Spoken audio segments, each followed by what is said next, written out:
My next one that I'm going to talk about is number 9. And what I did wrong, I did the process right, I guess, if you can say that. But what I did was I used a different function. I used limit as x goes to 1. I used limit as, oh. No wonder why I messed me up. That's supposed to be limit as h goes to, no, I'm so sorry.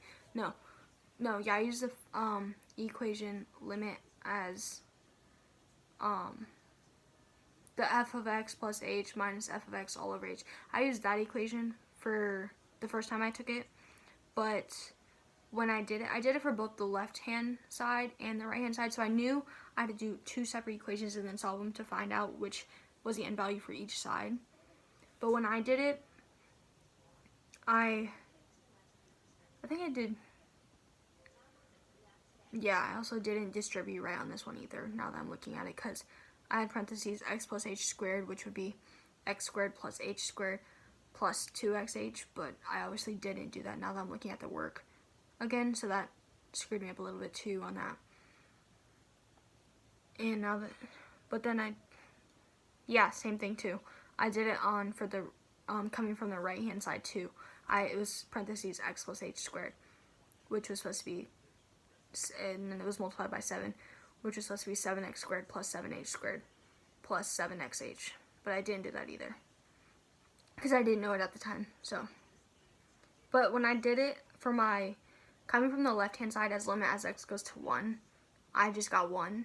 But then limit as x goes to 1 from the right hand side, I got negative 12. So in my mind, I automatically thought that it wasn't continuous because it wasn't matching up. For some reason, I just thought they had to match up in order to be continuous. But I selected B, so not continuous but differentiable. And I think I thought it was differentiable just because we found like an end value, because we found negative 12 and 1. So I automatically thought it was just differentiable. I didn't know that they both had to be the same values in order to be known as differentiable, until I started going back to my notes and looking at videos and stuff. So what I did to fix it, I found it easier just to use the equation limit as x goes to 1. So that was f of x minus f of a all over x minus a.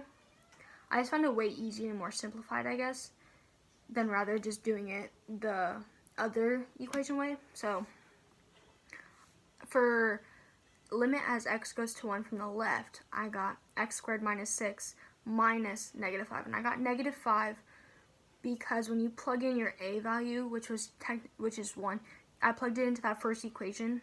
So 1 squared minus 6 gives me negative 5. That was my f of a. So I did that. And then when I finally solved it all the way through, so negative 6 plus 5, that's negative 1. So I got x squared minus 1 all over x minus 1. And so then I started factoring out the numerator. So I got x parentheses x minus 1 all over x minus 1. So I just crossed out, or I canceled out x minus 1 on the numerator and on the denominator, which just left me with x, and x is equal to 1.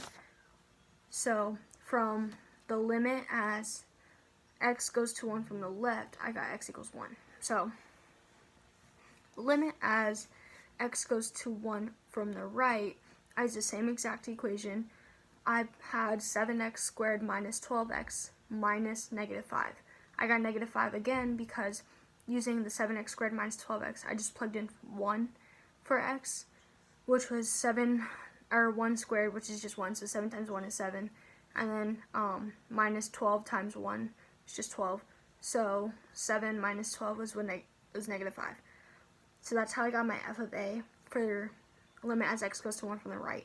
So then I had 7x squared minus 12x plus 5, because negative and then the negative 5. Just put it to a positive. So then I started factoring out in x's, because that's what they had in common. So for my numerator, I had x parentheses 7x minus 12 plus 5. So negative 12 all over x minus 1. And negative 12 plus 5 is equal to negative 7. So then I had x parentheses 7x minus 7 all over x minus 1. So the x from the numerator and the denominator canceled out, which left me with 7x minus 7 all over negative 1.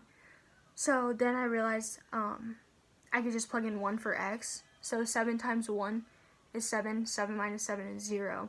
So 0 all over negative 1, which gave me 0. And then I went back to some practice work to find out, to figure out if it's continuous or not. And to find out if it's continuous or not, I set the equations equal to each other. So I put x squared minus 6 equals 7x squared minus 12x. And I plugged in 1 for each of them. And for x squared minus 1, I got negative 5. And then for 7x squared minus 12x, I also got negative 5. So since they were both matching up on both sides, it's continuous. And to find out if it's differentiable or not, they both have to be the same value coming from both the left and from the right when you do the equation. And coming from the left, I got 1, and then coming from the right, I got 0. So they obviously didn't match. So the correct answer is A and not B, because we did find out it was continuous, but it wasn't differentiable because they weren't matching up from the limit as x goes to 1 from the left and limit as x goes to 1 from the right.